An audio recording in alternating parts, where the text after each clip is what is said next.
Hi, I'm Tom Griffeo. Thanks for taking a look at my YouTube site. And today I'm going to take a few minutes to go over the economics for the end of 2013. We'll be looking at the third quarter of 2013 forward and what some of our thoughts are and how we might be able to serve you and what some of the leading economics indicators are saying and how they might apply to your portfolio. Please take a few minutes to join me and we'll go through a few slides. And if you have any feedback, be sure to email me any feedback or thoughts or concerns. I'll be happy to share those and respond to those as well. Okay, thank you. So let's take a look at global diversified returns here as we jump into kind of market review of where we are on a year-to-date basis. The first thing to look at is here on the equity side. You can see that the S&P 500 has had a really good year by any measure. 13.8% is a great year, better than average. And now we have mid caps at 14.6 and small caps at 16.2. About a year ago, we started saying we were going to overweight small caps and mid caps. This has been a little bit of an advantage for us, which is great. Also, to note the tough part of the markets, the emerging markets are down about 12.4%. We're going to talk about why that is later in the discussion here. But the new part of the things to consider here is the corporate and fixed income across the board. Fixed income's been a hard place on a year-to-date basis. The only reason that high yield is up at all this year is because the dividends have been greater than the amount that it's gone down. But fixed income has been a headwind. Certainly started in May and June, and we've been working on addressing that in everyone's portfolio as well. The main thing that drives stock market performance is earnings, and you can see that the S&P index here in orange has, since 2008, really been on a very good climb with a couple little hiccups along the way, but most recently very consistent. Also on top of that, earnings from the S&P companies have been very strong, and since 2010 took a bit of a peak upwards, and that's really going to drive the return of the S&P 500 is what's happening with earnings, and earnings have been strong and looks like they're going to continue to be strong, and I'll guess why. And it's mostly because of consumer confidence. The U.S. consumer makes up about 60 to 65% of what happens in the economy, and is certainly the main driver of economic prosperity for companies. And you can see personal consumption expenditures are rising in line with personal income, which has been rising. Those both have trended together. And then ultimately retail sales have been aggressively rising as well. This is going to lead retail sales lead to retail earnings, and retail earnings lead to higher stock market performance. The way they're all related. The downside of the whole equation has been the U.S. government debt. We've talked a lot about government debt here in this firm, and we think a lot about it.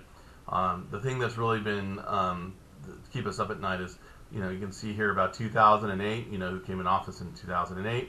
Yeah, there was a lot of problems, but they took on debt at a kind of a record level, astronomical record level. When the current administration came into office, debt was about 65% of our GDP.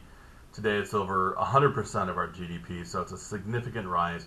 I'm going to say that probably some of that was necessary, as quantitative easing would have to be called a success by any measure, but it's the amount that has been done and the severity of the debt that we've taken on that is a real headache to think about, and somewhere down the road a real concern overall in the economic picture. But as of today, not.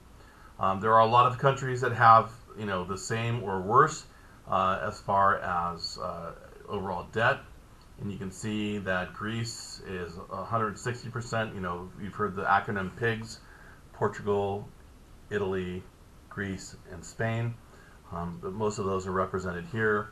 You can see Portugal is about 85-90%. Italy is over 120%. Ireland 120%. Greece 160%. So these are some countries that have even more debt than we do on a gross domestic product basis. Some of them are so small that they're not as significant as you can see here, the output, the GDP. But the two key drivers of Europe, France and Germany, have done a good job at this point of containing their overall debt as a percentage of GDP. That's for Europe. Commodity prices have definitely come off the top, particularly gold.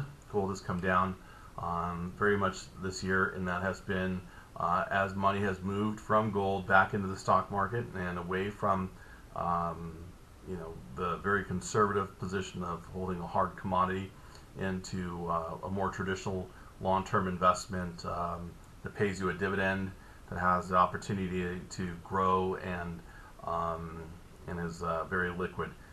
Gold has a lot of those, some of those attributes at least, but certainly not a dividend. The big shift in the United States has certainly come from this opportunity from gas exploration. We have found in North America a 300-year supply of natural gas. This is super exciting because through the fracking process, we're able to have energy independence. We could effectively, if we had the infrastructure built out today, we could effectively turn off our foreign dependency on oil and gas. We are currently building that, and that's one of the things that we really are emphasizing in our clients' portfolio at this time, is that we're looking for investments that help build the infrastructure of our natural gas independence.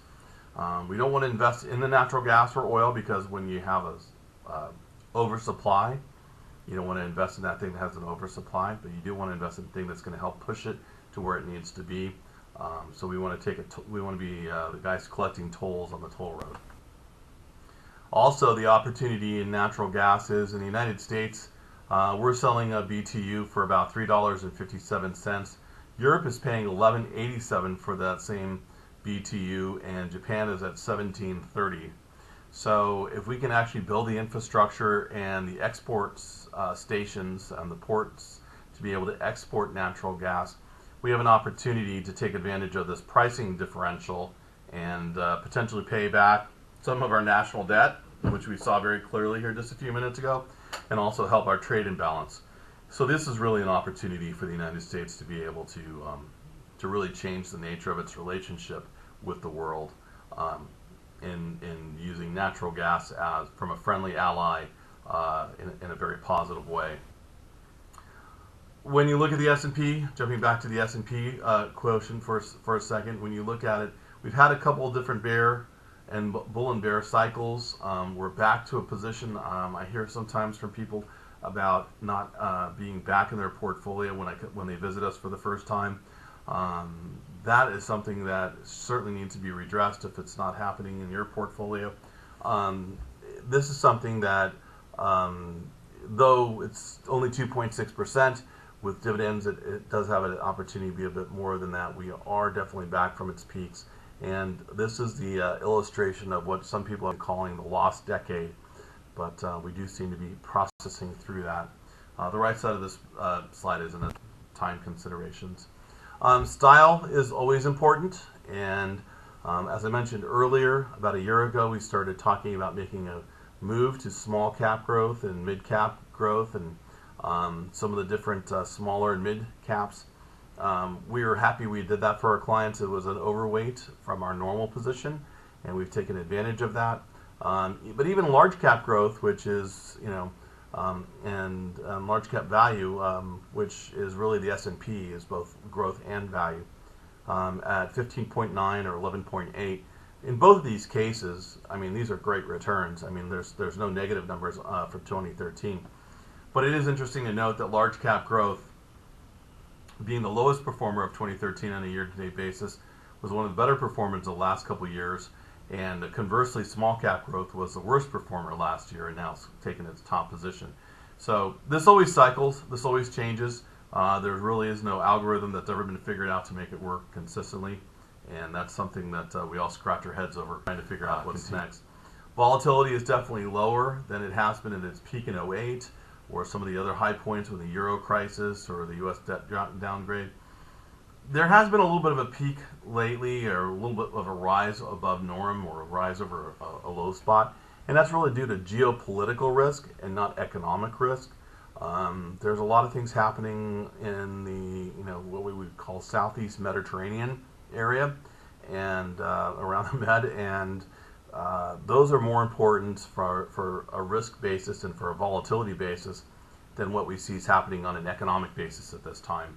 So this pop-up right here is really due to geopolitical risk, from our opinion. In May and June, Chairman Bernanke started scratching his beard and started wondering about when he's going to raise interest rates. Well, the result has been the bond market across the board got crushed, as you can see here, on a year-to-date basis. It does not make as much sense to think about bonds as a long-term strategy.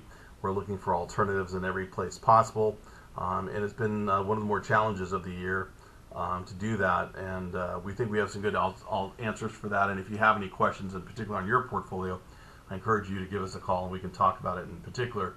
But normally, we'll have 30, 40, 50% of someone's portfolio in bonds, and though we still need to have some exposure, it is, when we're looking at long-term rates going up and staying up for a period of time, we do have to think creatively about how to create that income for you in your portfolio. Interest rates have been low. You can see they've been higher in the past, and you can see that when they start going up, they typically can go up for quite a period of time. So we've never been at low numbers like this again, and we expect the average to be here, but I think what you're going to see is some sort of upward moderation over time, and maybe a couple of years of rising interest rates that we'll see coming back. Keep this timely for you. Also, the one area where I'm looking at for my clients, in lieu of where everyone today is really focusing on things like floating rate or some other types of bonds, I've taken kind of when everyone's running in one particular direction, I'm trying to look at some other opportunities.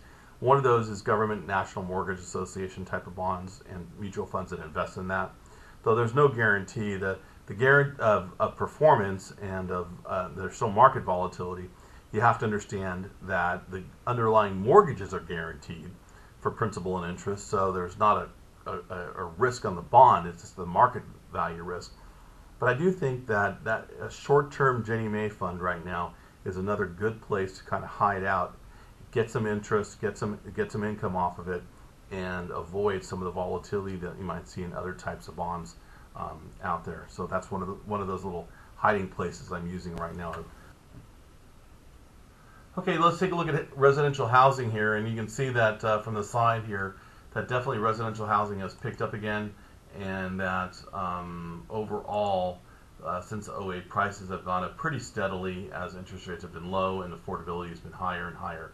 So the main lesson to take out of the last 5 years is that we will never again use our homes as an ATM to finance all the little things that we like in life, like Escalades and trips to Europe, but instead we're going to use that equity as a long-term gift and be able to use it as part of our planning commentary there. Also, around the world, let's take a look real quickly. The United States has had the second best return overall.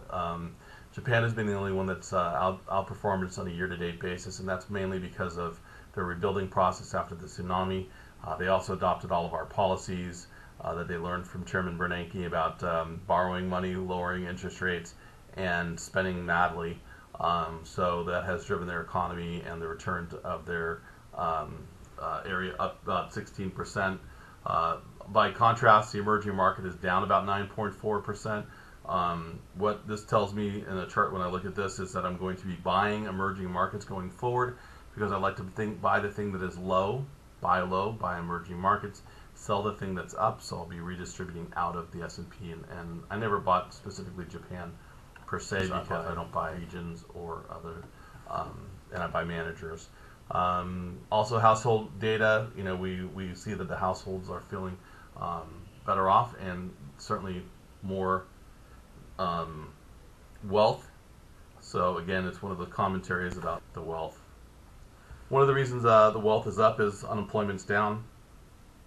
Definitely unemployment is down because both people have more jobs and there are more jobs out there. That has definitely changed.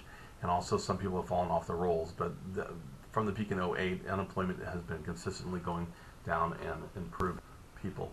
This is a correlation matrix. You might want to stop it here, but basically correlation is what we look at on a technical basis to make sure that your portfolio is as diversified as possible. If you ever want to come in and have a sit-down chat about correlations, we can certainly do that on a one-on-one basis. And I think that's really the point to take away, is that we're always here to sit with you, talk with you about what's important to you, help you individually about your particular needs, and helping you fulfill those needs as we serve you going forward. If you have any questions, be sure to reach out and I'll be happy to help you. Thank you.